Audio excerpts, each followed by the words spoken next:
que les tentatives de l'Occident d'armer l'opposition entravent la tenue de la conférence de Genève.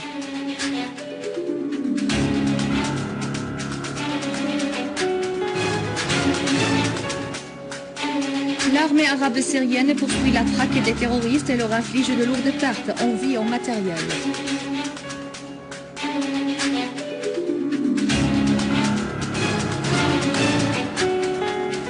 Les forces d'Erdogan font usage des gaz toxiques face aux contestataires, faisant des centaines de blessés en arrêtant des dizaines.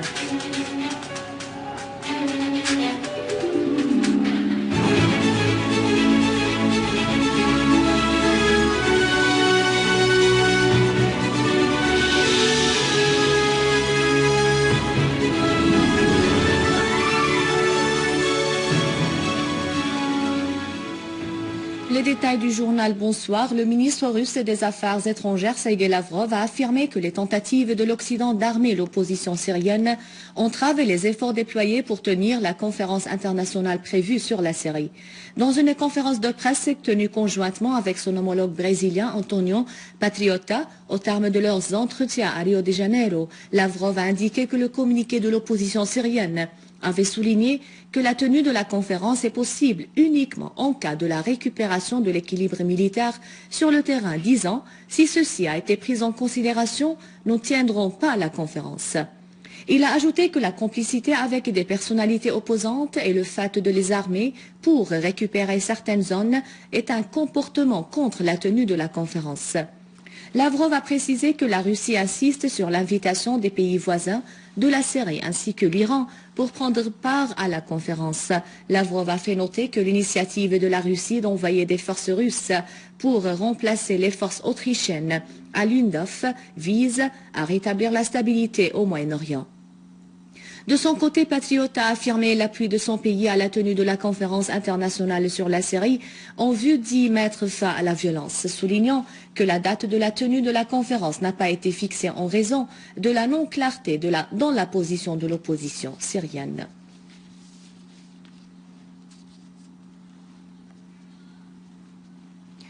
L'Inde a affirmé son appui au règlement pacifique de la crise en Syrie, soulignant sa disposition à contribuer à la réalisation de cet objectif en cas de son invitation à la conférence internationale prévue sur la Syrie à Genève.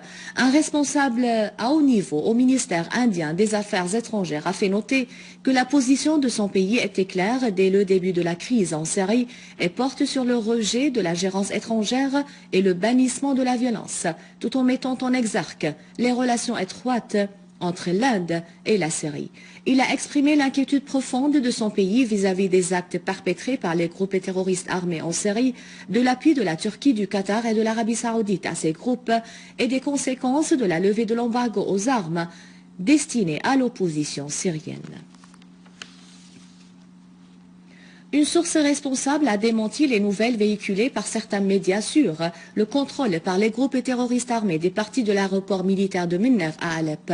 La source a affirmé que ces nouvelles sont dépourvues de tout fondement et s'inscrivent dans le cadre de l'agression médiatique déclenchée par les médias partenaires dans l'effusion du sang du peuple syrien contre la Syrie pour lever le moral détérioré des terroristes mercenaires qui avaient subi de lourdes pertes par l'armée arabe syrienne. La source a fait savoir qu'une unité de l'armée arabe syrienne avait avorté une tentative des terroristes de s'infiltrer à l'aéroport et a abattu nombre d'eux. Une autre unité a tué et blessé plusieurs terroristes dans le village d'El Qamia et le centre de recherche agricole à proximité de l'aéroport. Nombre de terroristes qui se préparaient à attaquer l'aéroport ont été tués alors que 3 entrepôts d'armes et de munitions et un lance-mines ont été détruits dans le village de Ain Dokne, situé à 3 km à l'est de l'aéroport. Une unité de l'armée arabe syrienne a liquidé aujourd'hui plusieurs terroristes détruisant des mitrailleuses lourdes, un lance-mines et des armes utilisées par les terroristes pour viser les habitants à Douma, Harasta, Hajjera et Chiffonnier dans la banlieue de Damas. Une source responsable a indiqué qu'une unité de l'armée arabe syrienne s'était accrochée avec des groupes terroristes armés à proximité du rond-point de Sanaouia et de l'établissement des eaux dans la ville de Harasta et avait abattu 2 de leurs éléments. La source a évoqué la liquidation de 3 chefs des groupes terroristes à Douma et la destruction d'un repère avec les armes et les munitions qui s'est trouvé. La source a dit qu'une unité de l'armée arabe syrienne avait détruit un lance-mines et des mitrailleuses lourdes à l'ouest de Ashrifonia. Une unité de l'armée arabe syrienne a détruit un rassemblement des terroristes dans la localité de Hajir. Dans la banlieue de Homs, l'armée arabe syrienne a détruit des rassemblements des groupes terroristes avec leurs armes près du centre culturel de Tel Bissa et sur la route reliant Tel Bissa et Azafarania ainsi que près du village El-Douer dans le nord de Homs. Le village de Khalidia, dans la banlieue nord du Homs, a connu des actes perpétrés par les groupes terroristes qui s'y infiltraient de Restan, de Dar el-Kebira et de Ranto. Les terroristes se sont infiltrés au village et y ont creusé des tunnels pour commettre des actes criminels. Ils ont aussi piégé les maisons pour les faire exploser à l'entrée de l'armée arabe syrienne. Les groupes terroristes armés ont mis le feu dans les récoltes, planté des charges explosifs dans les rues et détruit les maisons. Après les appels des habitants, les forces armées étaient entrées à la zone de Khalidieh pour y rétablir la sécurité et la stabilité. Dans la banlieue de Daraa, les forces de l'armée arabe syrienne ont rétabli la stabilité dans le village de Mleiha Gherbiye après avoir neutralisé les groupes terroristes armés qui sévissaient dans ce village. De même, l'armée syrienne a fait face à des groupes de terroristes armés qui commettaient des actes de tuerie et de destruction des biens publics et privés dans le village de Kherbet Ghazal et ouest dans la banlieue de Daraa. Les terroristes s'étaient abrités dans les maisons des habitants déplacés et avaient dressé des barricades dans les rues pour déclencher des attaques sur les casernes militaires avoisinantes. L'opération militaire de l'armée dans ce village s'est soldée par la liquidation de tous les terroristes et de la confiscation d'une grande quantité d'armes et de munitions israéliennes en leur possession.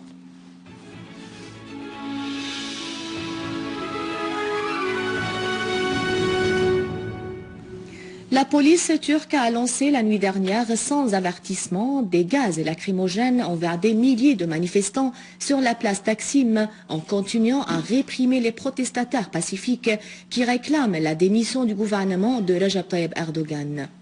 En répondant à l'annonce d'Erdogan de vouloir rencontrer les représentants des contestataires, un activiste a déclaré de leur nom qu'un dialogue n'aura pas lieu avec la poursuite de la violence. La répression atroce des manifestations pacifiques protestant contre la politique d'Erdogan a été condamnée par la communauté internationale. À Ankara, la police a renouvelé sa répression contre les protestataires en utilisant des gaz lacrymogènes et des canons à eau pour les disperser. Il est à rappeler que des milliers de manifestants sont rentrés la veille à la place Taksim d'Istanbul après le retrait de la police qui avait fait assaut à plusieurs reprises de cette place considérée comme fièvre du mouvement de contestation contre la politique du gouvernement du Parti de la Justice et du Développement.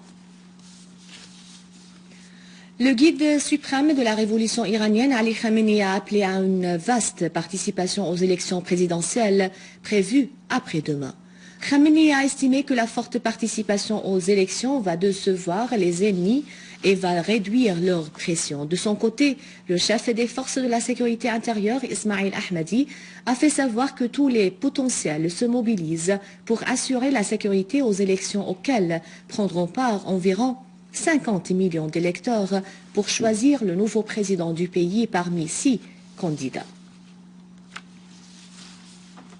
C'est la fin du journal. À rappeler, veuillez visiter le site internet syriaonline.sy pour revoir ce journal et davantage d'informations. Merci de votre fidélité enfin.